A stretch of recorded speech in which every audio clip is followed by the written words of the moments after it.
listening to Living with ADHD and CPTSD, available on Apple, Spotify, and wherever you get your podcast.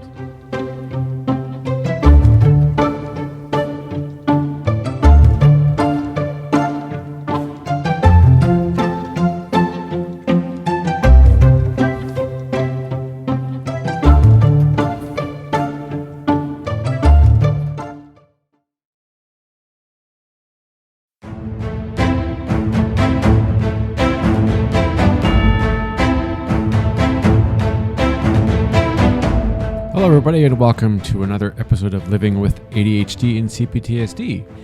Today, I have an interview with Jeanette Graham, who has a podcast called Excuse My ADHD. So here is part one of a two-part series featuring Jeanette Graham on ADHD. Enjoy. Regulation when it comes to partnerships is extremely difficult for me. And I'm sure a lot of people deal with it all the time because there's when you're by yourself, there's very little, like you're kind of basically in control of all the situations. Like you decide what you're going to do during the day or in the next hour. You're gonna, when you wake up in the morning, it's the only person that you're really thinking about and concerned about is yourself. So you don't have to, there isn't the other half, or in certain situations like myself where it's not just my partner, it's two other animals that so there's multiple, human or not human beings, multiple, beings that are in the house that I have to look after. I can't just ignore them thinking it's just going to be her taking care of them. And then there's like all these unknowns and these variables that come into play. And for someone who I never lived with anybody up until her, and it was a very big learning experience in so many ways, because it was always making dinner for myself, doing laundry for myself, never having to think, oh, is there somebody else doing laundry, right? Like it's kind of like sharing and planning and having time management with another person and if you get overwhelmed, you have to, you can't just go and hide in your room or sit there and just let it and wait until it goes away. Yeah. If you got responsibilities or if you have something that you have to take care of, you have to find a way to work through it. And when you're with poor emotional regulation skills, it's like the simplest thing that can come up, maybe a disagreement or a fight or something, or she thinks that something's different or wrong, or that you've done something. Now all of a sudden, right? It's that whole rush of multiple thoughts in your head. I'm sure, like myself, there's the worst case scenario, Well, I think some of that is the rejection sensitivity dysphoria plays a big part in that too, because now you're having to worry about what that other person thinks about the situation, how they feel about the situation, and if they're blaming you. And then there's also, for me, I wasn't diagnosed until I was 37.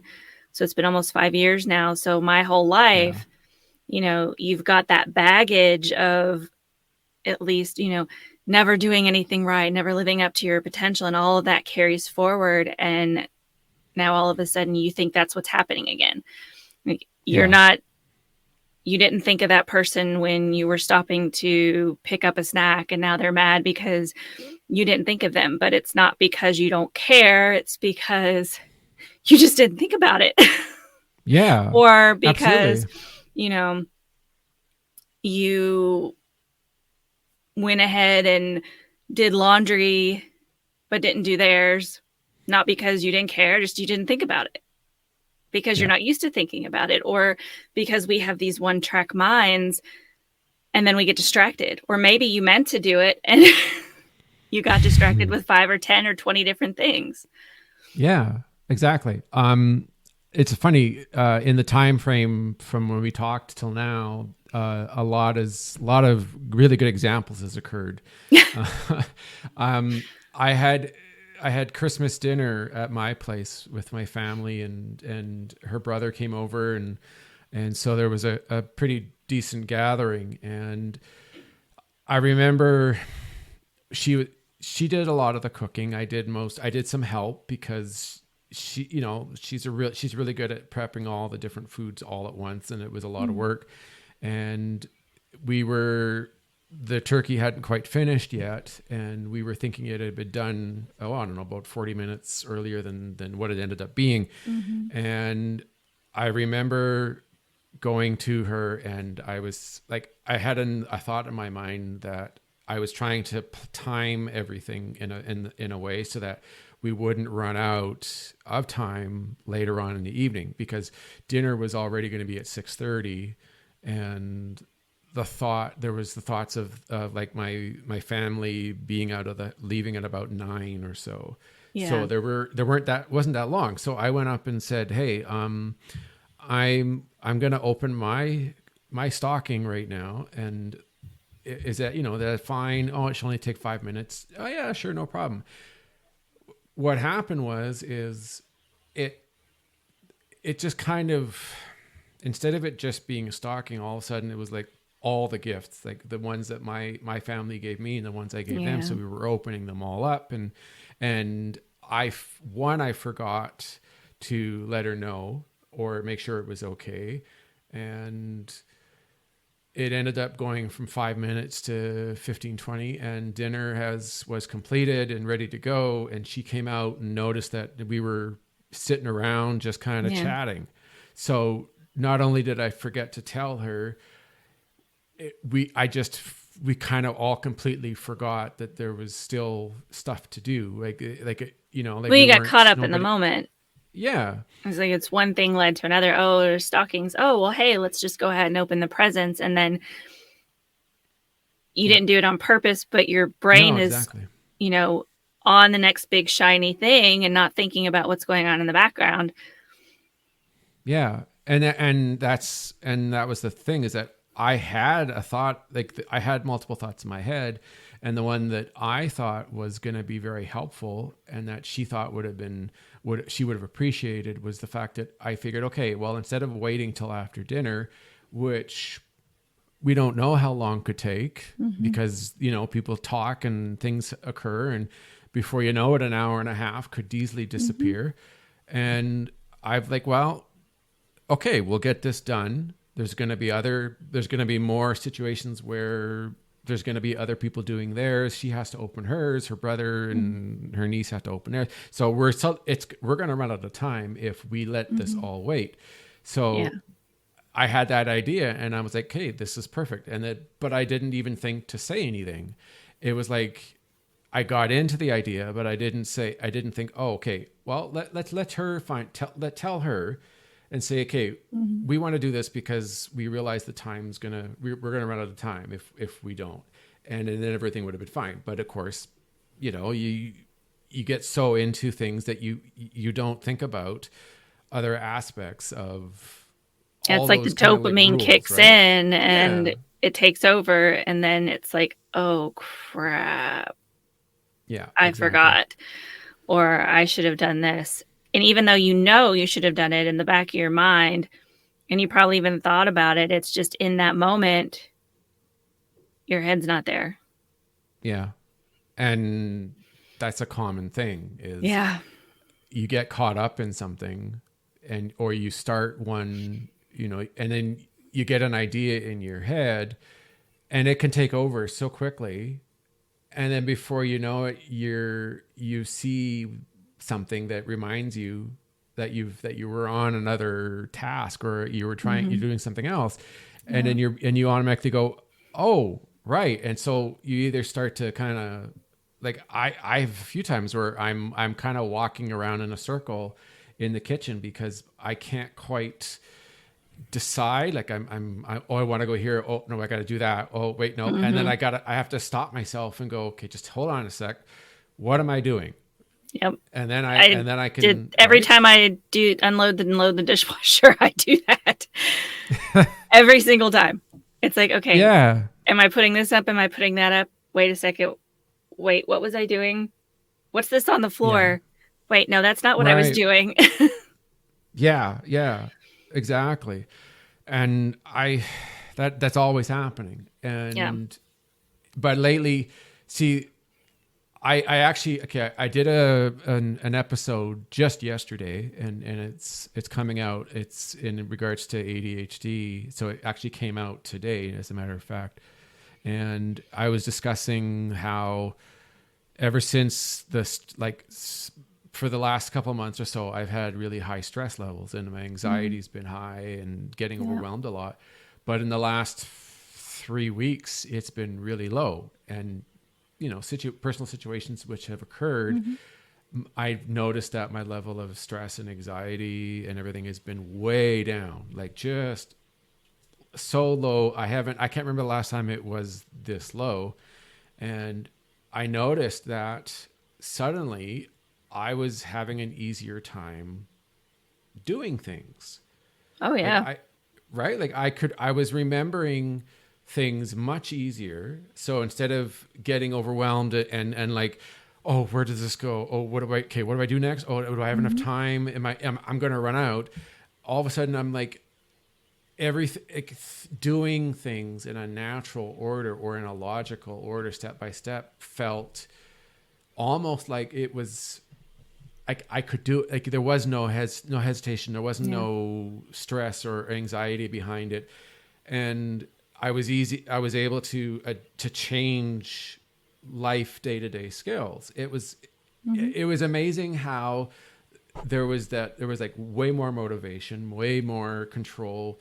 The emotional side of it was nearly non-existent, and it was such a nice, refreshing feeling because. Well, yeah, I mean, your body's not flooded with those cortisol hormones that are messing with your dopamine uptake and everything. And so you're not in that flight or fight or freeze mode, and you're able to think more clearly and your executive functions are going to work better. Absolutely. Yeah. And so the title of the episode was it might be time to reevaluate the severity of what my ADHD is, because I used to think that it was pretty bad. Like it would take nothing to forget something, or I would get overwhelmed. And the next thing you know, I'm 20 minutes late on making dinner because I got too involved in something that I shouldn't have, or I got carried away and it was working too hard. And so this ended up happening. Now, all of a sudden, it's like that ability to think and make the right choices it just comes. There's nothing behind that influencing it in any negative way. It's kind of like feeling like a neurotypical to some degree. Wow. Like it's not perfect. There are times that I still forget stuff, or I, the worst is trying to get out the door to go to work. And I'm sure tons of people who with ADHD have that issue where they're trying real hard to be organized and make it simple. Oh yeah, I feel like it doesn't matter how early I get up or how early I leave the house. I'm still getting wherever I'm going at the same time. Yeah. It's like I could get up at 7:30 with the intention of being to work, or, like 6:30 with the intention of being at work at 8 and still get there at 8:30, 9 o'clock. Yeah. Yeah. Because something comes up, something happens. And then it's the getting out the door. Oh crap, I forgot my phone. Getting out the door. Oh crap, did I close the garage door? All of those things all the time. But, if you've had those couple of weeks of clarity, I mean, it might be, but like your podcast is called Living with ADHD and CPTSD. I mean, CPTSD has symptoms that overlap with ADHD, but then also, you know, anxiety and stress and depression, they all do too. Yeah, exactly. Yeah, and it's so difficult to take it if you're able to put it up on a wall or on a chart or something. It's very difficult to be able to pinpoint everything and separate it and label it, right? Like, Yeah. I don't know if you could truly just label everything and say, all right, that's a definite ADHD, this is a trauma, like it because like you said, it overlaps the symptoms. Yeah, and two, I mean, the other thing is a lot of people with ADHD have trauma. Yeah. Especially those that go a lot of their life undiagnosed. Yeah. That's and exactly. It's hard because then you're like, well, have I always had ADHD, or is it because of the trauma? And like for me, I think what helps me realize is the fact that it's hereditary, and I have family members that are exactly the same way. So then I can kind of tease that apart. But if you don't have that, or you don't, because, you know, just because you have ADHD and somebody else doesn't, what it is, it's like your family member might be bipolar or, you know, something else, have anxiety or severe depression, and it can manifest as something else later in the genetic history. I mean, it's like, it doesn't have to be one or the other. But what it has found is that ADHD does a lot of times run in families. And when you have it, your kids have a 30% chance of having it. Yeah. So for me, that's how I'm able to at least tell the difference and have some kind of a baseline. And I've been able to kind of tell a little bit more what my anxiety is versus what my depression is versus what's my OCD and trauma. But so many of those symptoms do overlap. And that's kind of where have you ever heard of the ADHD iceberg? Yes. Vaguely. So it's kind of like those top symptoms, like the primary hyperactivity and just the impulsivity and all of those things at the very top. But then there's this whole cluster of symptoms that you don't really see or people don't really talk about under the water. And it's a lot of those that are overlapping with things like anxiety and depression and trauma and all of the other things. Yeah. So it is very hard. And I think that's why so many people have been misdiagnosed over the years too. Absolutely. Oh yeah. I completely agree. The number of misdiagnoses is probably quite high, like, because there's the limitations of what they know about not just ADHD but CPTSD has really affected it in a you know, like, incorrectly.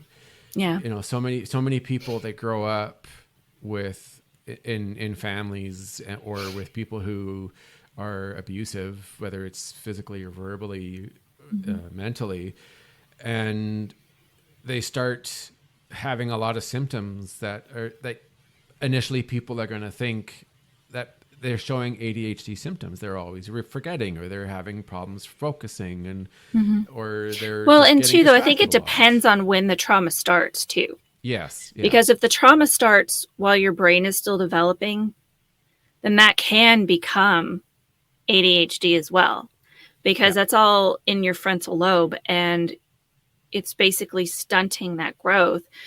Yeah.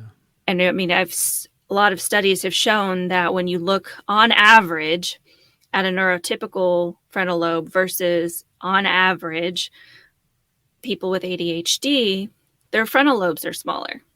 Yeah. They don't function the same way. We don't reuptake the neurotransmitters the same way. That's why the medications work the way they do. Exactly. And with CPTSD, that's a whole, I mean, you look at brain imaging, that's a whole different set of brain imaging.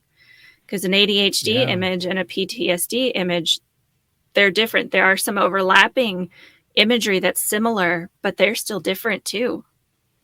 Yeah.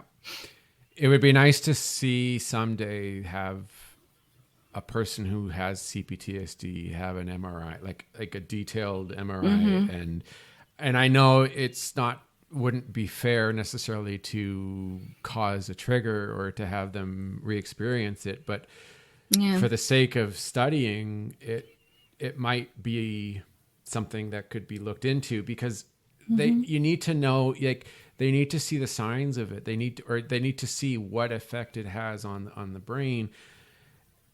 Because it's it's obvious out there. There's still very little known in such depth. Like, it's still very surface level as far as knowledge and research. Well, I mean, when you think about it too, the brain imaging and what we know about the way the brain works is, in comparison to history, medical history is new. Yeah. It's very new. And I mean, even a lot of these, ADHD wasn't even really a thing that was looked at seriously among all sexes, all ages, all groups until maybe the last 10 years. Even because when I was in school in the 90s, it was still something that boys had because they couldn't sit still and they were out of control. They never talked about girls having it. Never at all. And it was always the hyperactivity that was the focus. And it's not until recently that it's become, okay, well, you can have combination symptoms, or you can have the hyperactivity symptoms, or you can have these inattentive symptoms. Yeah. And, things like social media have blown up people's awareness to it, and so many more people have been diagnosed. Obviously, there's going to be some outliers where people are misdiagnosed, but at the same time, people are like, wait a minute. Like the book says, maybe I'm not crazy, lazy, and stupid. Yeah. Exactly. Yeah. I know it. I see signs every day with people, right? Like, and it's interesting with the understanding that I have today compared to when I first started any sort of research. It's like I can immediately, I can't obviously give a diagnosis, of course, right? I don't have that sort of knowledge, but you can tell. Degree. Yeah, exactly. It's like you know what you're looking at anymore. It's like, okay, I'm not alone. I see myself in this person. They're probably like me. Yeah. Yeah, exactly. I mean, I was on a call with somebody from Johnson & Johnson, and we were talking about autism, and she stopped me on the call, and she's like, because we got to talking about sensory issues, right? Which is something that ADHD and autism share. And we were talking about all of our, back and forth about who our individual sensory issues. And she's like, "Are you sure you don't have autism?" I'm like, I wasn't ever tested, so I don't know. But that's something else. I mean, that overlaps. And then that's another thing is that, okay, well, yes, all of these things overlap, but I think ADHD is also kind of on a spectrum, because you have people who can get by without medication, that, diet and changes and exercise work for them, which is great. I wish it worked for me like that. And then you have those that will be able to do medication and they're great. And then there's those who can't do any of it and it doesn't work for them. None of it works for them. They can't take the medication for whatever reason. They've tried the diet and exercise and 1,000 different productivity tools and none of it helps. So I feel like it's kind of on a spectrum too. Absolutely.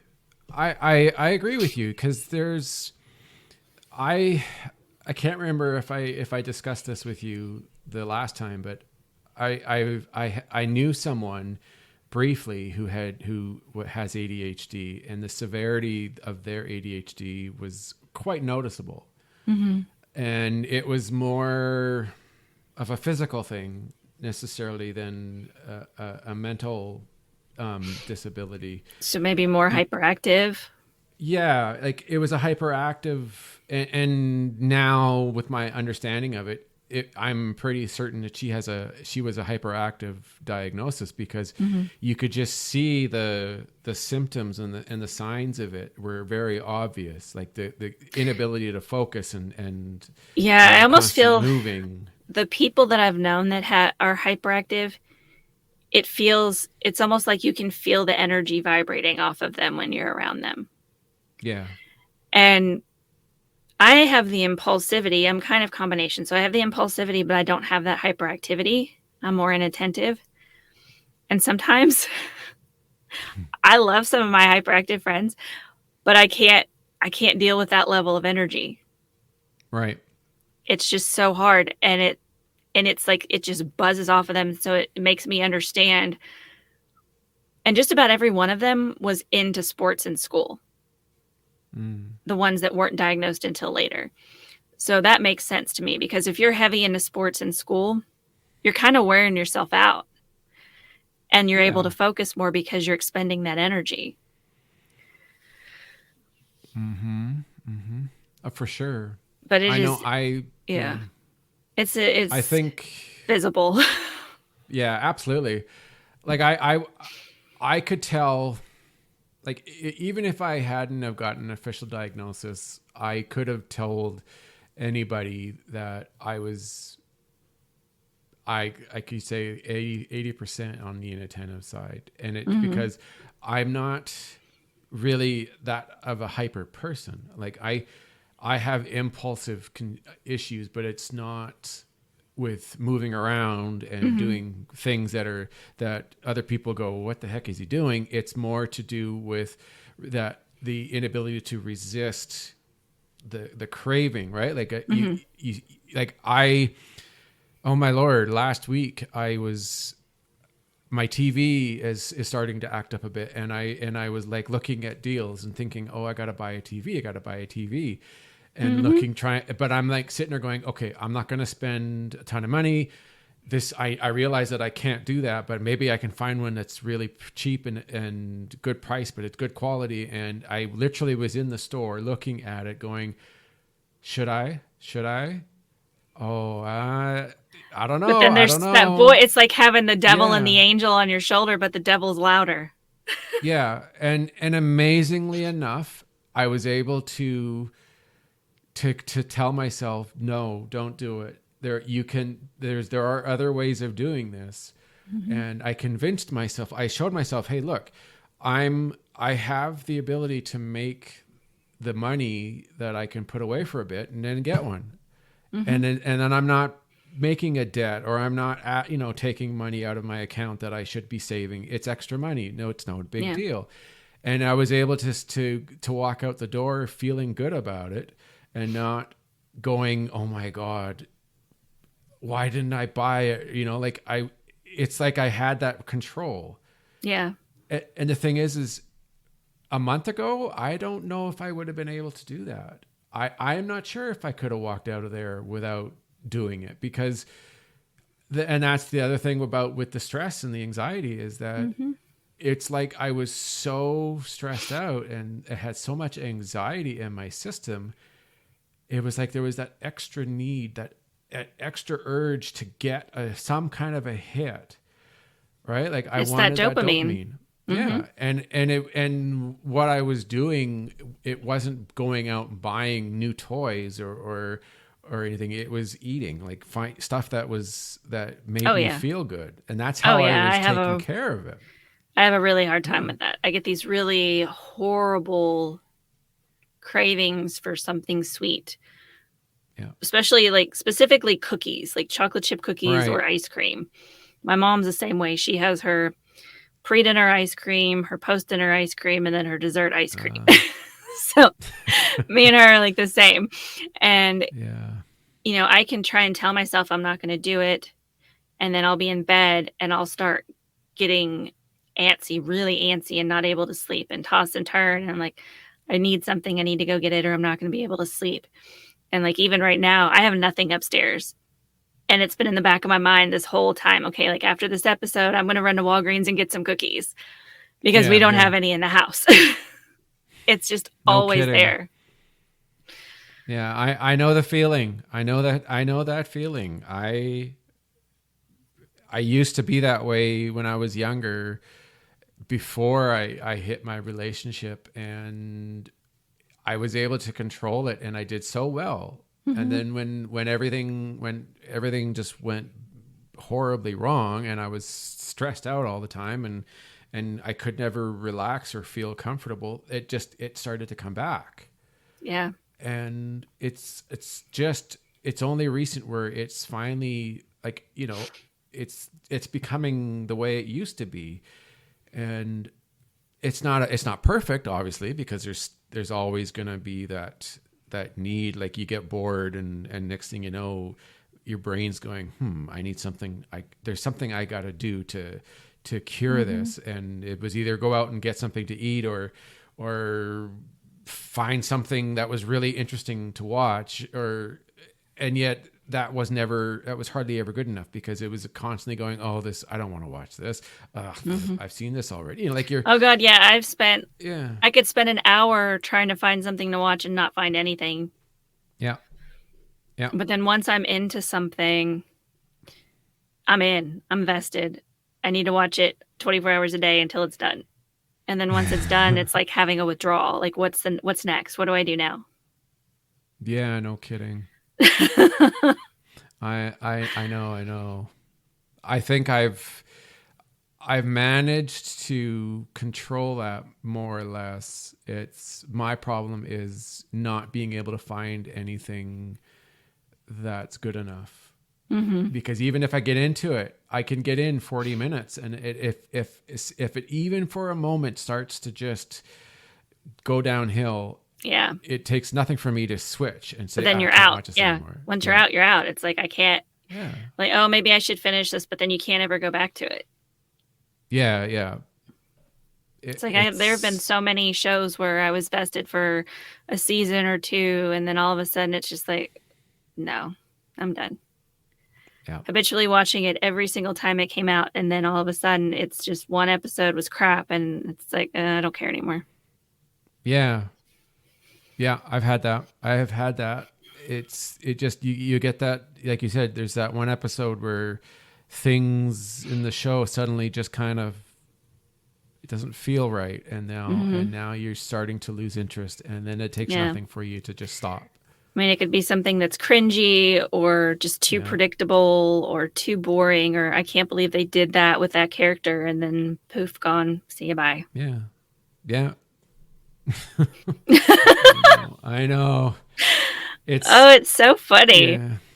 It is. It's like things that you think are just so weird that you're the only one that does it. And then once you start finding people that have ADHD and talking about your quirks, then you realize, okay, wait a second, I'm not so crazy. Yeah. I know. I don't know too many people in person with it, but all the people that I've talked to online and doing interviews with my show, and not just people with ADHD, but different strengths. Like some people have it in a different way more than others, and then there's others that have it. It's like, it's the wide variety of symptoms that everybody has one that's super strong more than another, and it's different with it, and it's interesting and quite fascinating watching them like interact with each other, and then you find out they all have these similarities, but yet that one has such a higher problem with this symptom, and then the other one is different. It's like, they can all feed off of each other, and it's amazing how it works. It's like, if you put us all together, we'd be one whole person. Yeah, because we'd all have our own strengths and our own weaknesses. Yeah, and it's funny. It's like, the one thing that I have is the OCD and the ADHD kind of play off each other in such a weird way. And Justin Timberlake once said, try living with it. And I'd never understood what that meant until I was diagnosed. And then I started looking at it and researching it.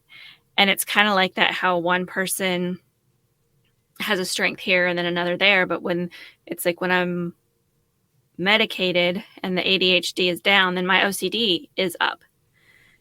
But then if the OCD is down, then my ADHD is way up. Right. So it's like this weird teeter-totter. Yeah. Interesting. Mm-hmm. But I think we got sidetracked. Yeah. I think we were talking I know we may have, about okay. Emotional dysregulation, and then wow, good old ADHD there. Squirrel. There's a perfect example, folks, of what ADHD does. Okay, so partnerships, and then emotional regulation. Boy. Yeah, I mean, you had given the example of Christmas. I mean, I think where it shows up with me a lot is because of the RSD and because of the trauma and all the other things, the fun baggage I carry with me. When my husband and I are having a conversation or even a disagreement, my brain shuts down. And it's like things will play in my head, but they won't come out of my mouth. And I can't make them come out of my mouth. Yeah. And then he thinks that I don't care or I'm ignoring him or not listening. But I'm trying to be focused on what he's saying. And I'm trying really hard to focus on not interrupting, because that's a problem that we have. Because Absolutely. I do, with people with ADHD, it's not that we're trying to be rude. It's that it's like we kind of anticipate what you're saying. And it's like if we don't get it out, we're going to forget. Yeah, 100%. Right. And it's like, I've got to get this out now, because if I don't, it's going to be gone and I'm not going to remember it. And then it's going to be too late. And so we just spit it out. Yeah. But he hates it because it's rude. And I get it so much. I get it. But I try to focus so hard on what he's saying and not interrupting that I can't formulate thoughts. Yeah. And so I'm like, I can't, it gets me, it overwhelms my brain to the point where I'm like, I can't talk about this right now because my brain can't catch up enough to formulate full thoughts and sentences to be able to talk to you. And then that's frustrating for him because he's ready to talk because his brain's fine. He's ready to talk about it. Yeah. But mine is just frozen and overwhelmed by trying to focus on these two things. Mm-hmm. And then then it's worse because then if you're really upset, then you just spew things and you don't really know what you're saying. And then later you've got that you get the rumination where you're like, well, maybe I should have said that this way, or I should have said this, or I should have done it this way. Yeah. And then your RSD is kicking up again and you're like, and it's like this, it's just a vicious cycle. Absolutely. Yeah, for sure.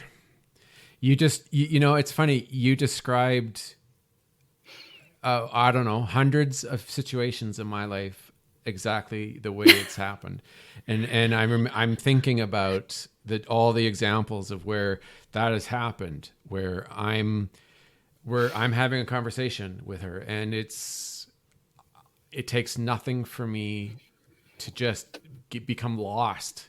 Mm-hmm. And the way I would describe it to other people is like, it would feel like we're living in the same place, but we're in different times. Yeah. Like my time runs, if hers is 60 seconds a minute, mine feels like it's 90 seconds a minute. Like I need more time to be able to think and to understand and to listen to what's being said and then take it in and go, okay, here's my response that's going to be satisfactory to you to understand what I'm trying to say. And I feel under so much pressure that I to try and keep up and not fall behind that. Like and the same, like you just said, I end up making no sense, or I freeze up, and then I'm looking like I'm being difficult. Like I give the impression that I'm intentionally being difficult, or that I'm being a jerk, or that you don't want to be have the conversation, or you don't want to deal with it. And I guess the best thing, what comes to mind every time is when Russell Barkley talks about inattentive ADHD and I think he says delayed cognitive tempo. Yeah. And it's like where we can process everything just the same as everybody else. It just takes us a little bit longer. And I feel like that is pretty accurate. Right. I mean, there are some situations, there are some high stress crisis situations where I'm like, okay, we need to do blah, blah, blah, blah, blah, blah, blah. But then when it comes to having those difficult conversations, and I'm so focused on one or two things, like trying not to interrupt and trying to just listen and take in, that I feel like I can definitely feel that things are processing slower than they do in the normal day. Yeah. Yeah, no kidding. Yeah. And it's so frustrating. I know, it is super frustrating. I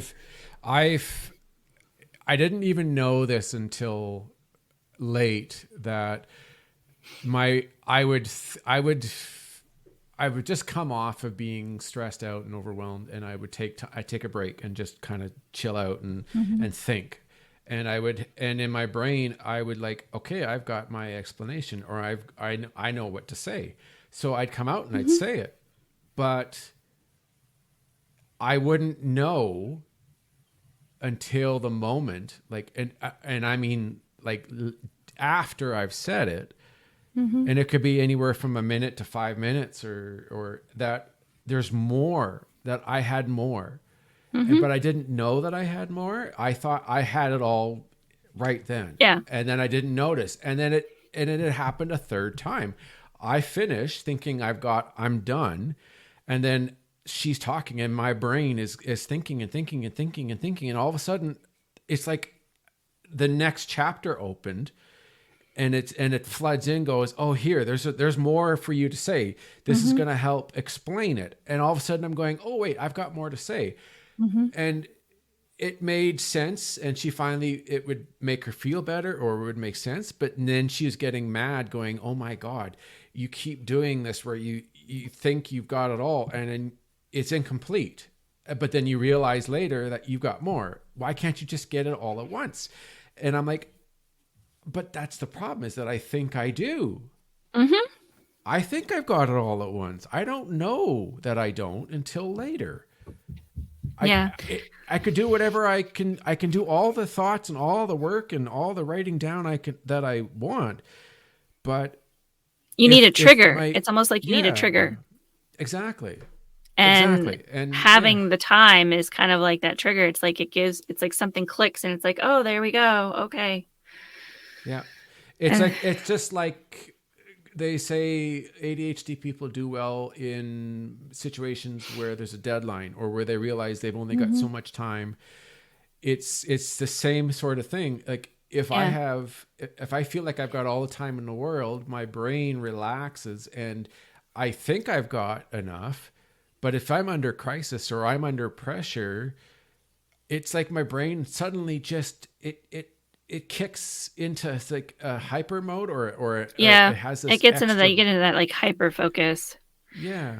Which I kind of need, because like what happens with me, especially at work is like the biggest example. My boss will ask me to pull these reports together to present. And the longer I have to do it, the longer I overthink it. And the more difficult I make it, and the more complex I make it. And then once it comes down to deadline time and I'm like, oh crap, I have all this data and I haven't had a chance to analyze it the way I want to. And then, I had this meeting. It was like I had 2 hours to get it all done before the meeting. And then all of a sudden it was just like, snap. Something clicked into place and I had it done in an hour and a half. It was like complete clarity. But I'd had over a week and a half to do it, and I did all of this data gathering, and I was doing all of this analyzing, but none of it was working out right. But then the moment that deadline came and I hadn't had it, it was just like, it was my aha moment. It was like, you know what? I can do this and this and this, and that's exactly what they want. And it was done in, I can't even tell you how many hours I would have spent on it without that. Because I overthought it. I went into overanalyze mode. Mm-hmm. Yeah. That's a common. And then there's been, probably my biggest example of waiting until the last minute.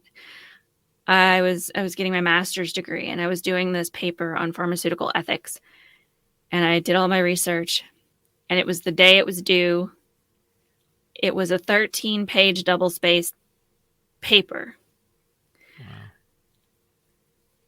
I did a 13-page paper, submitted it. Something happened and the file didn't work. Uh-oh. Found out I had erased it by accident. Oh, no. Had to do it all over again. The teacher gave me until the next afternoon to get it in. I completely rewrote it, submitted it, and she wrote me back and she said, "Did you realize this was supposed to be double spaced?" And I was like, "Yeah. I wrote a 26-page paper in less than 24 hours." Because it was single spaced. I didn't check my spacing. Oh my God. But it was like, I wrote this whole paper in a day because I was up on that deadline where I'd had the whole semester to do it. Wow. Yeah. Holy smokes. Mm-hmm. It's probably one of my proudest moments as an ADHDer. Because I'm like, holy shit, look what I did. And I got an A on that paper. I was so proud of it. That's amazing. Wow. That's incredible. Yeah, that's good. I know that's the thing is we seem to do well in the crunch, but yet it's like I think to myself, if I stay relaxed, I'm not going to do well. But at the same time, the stress levels, if I have, it's okay. I don't know exactly how or why this is for myself, but if I'm by myself, if it's just me and there's a situation that is potentially stressful, or I'll go even as far as dangerous or potentially like financially bad, like flooding or something, for example, I'm really good under pressure, and I seem to be able to know what to do in the moment, do it quick, think, act, no problem.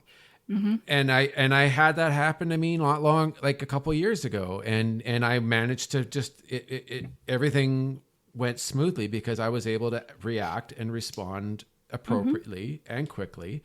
But with somebody else there, it's different. Yeah.